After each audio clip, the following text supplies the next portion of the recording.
All right, so I'm gonna sorry, I'm gonna show you how I'm cutting the tree. So that tree was leaning towards the chicken coop. You see that old dead tree. So I put a winch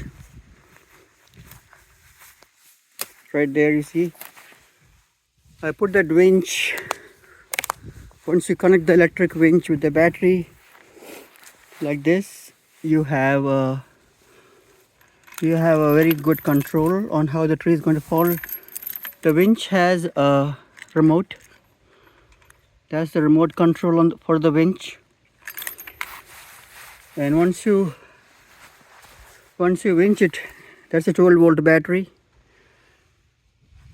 Once you winch it with this is about 2,500 pound capacity, so it's plenty enough for a tree like that big. It's a maple tree, so it's heavy wood, but it's dead. You know, see, it's dead wood, so that's plenty of power to pull it. So I pulled it away from the chicken coop. You see, it was leaning that way, about 45-degree angle. I pulled this way, and now it fell. It was leaning about 35-degree angle. I pulled it away, and then it did not even touch the coop. It's barely missed it.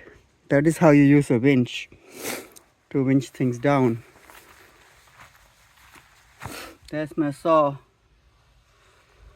And the ladder, you always have to make sure you secure on the top. Otherwise, when you're cutting with the chainsaw that high, that is about 12 feet, 14 feet high. And if you're cutting that high, I have put a ratchet strap, and you have to ratchet it. You see, if you ratchet it, it's much more safer when you are holding a chainsaw cutting a big tree, right? So that's how I did it already.